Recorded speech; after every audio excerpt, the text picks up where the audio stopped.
మృషా కృత్వా గోత్రస్ఖలనం అథ వైలక్ష్మ్యనమితం లలాటే భర్తారం చరణకమలే తాడయతి తే చిరాత్ అంతఃశల్యం దహనకృతం ఉన్మీలితవత తులాకోటిక్వాణై కిలికిలితం ఈశానరిపుణా.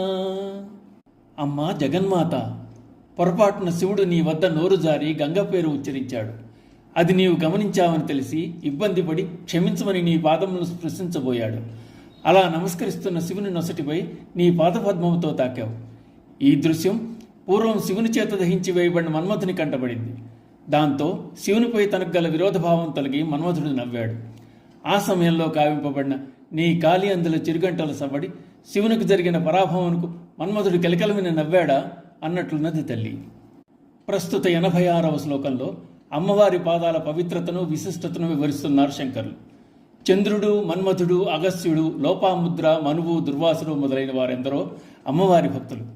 ఆ కారణంగా సౌందర్యలహరిలో మన్మథుని ప్రస్తావన తరచుగా వస్తుంది. పొరపాటున నోరు జారి అమ్మవారి ఎదుట గంగ పేరును ఉచ్చరించిన శివుడు అమ్మవారి కోపాన్ని శమింపచేసే ప్రయత్నంలో నమస్కరిస్తున్నప్పుడు అమ్మవారి పాదములు భర్త అయిన శివుని లలాటాన్ని అనగా నెట్ల ప్రదేశాన్ని తాకింది.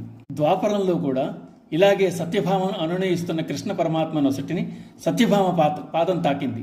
ఇది వాచ్యార్థం. దీనిలోని అంతరార్థం పరమాత్మ మనస్సు ఎక్కడో ఉంది. లలాటం ఆజ్ఞాచక్రస్థానం, భ్రూమధ్య ప్రదేశం. మూలాధారం, స్వాధిష్టానం, మణిపురం, అనాహతం, విశుద్ధి చక్రం, ఆజ్ఞాచక్రం అనేవి షట్చక్రాలు. అవి దాటిన తర్వాత సహస్రారం.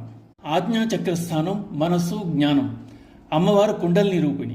అమ్మవారి పదస్పర్శ చేత కుండల్ని జాగృతమై జ్ఞానం కలిగింది. బుద్ధి వికసించి మనస్సు నిగ్రహింపబడి అమ్మవారి పాదాలయందు రమించింది. ఇది దీనిలోని అంతరార్థం. దీనినే శాంభవి ముద్ర అని కూడా అంటారు. అదే అంతర్లక్ష్యం, బహిర్దృష్టి. అరమోడ్పు కన్నులతో ఉండడం, లోపల ఉన్న పరమాత్మ యందు అమ్మవారి యందు అంతర్దృష్టి కలిగి ఉండడం. బయట చూస్తున్నట్లు కనిపించినా ఆ చూడడం అనేది ఉండదు. అమ్మ తత్వమే దృష్టికి గోచరమవుతుంది. అప్పుడు అమ్మ శివుని లలాటంపై కాలు మోపి సహస్రారంలో అడుగుపెడుతుంది. సింజాన మణిమంజీర మండిత శ్రీపదాంబుజ. ధ్వనించే మణులతో కూడిన అందెలతో శోభించింది అమ్మవారు.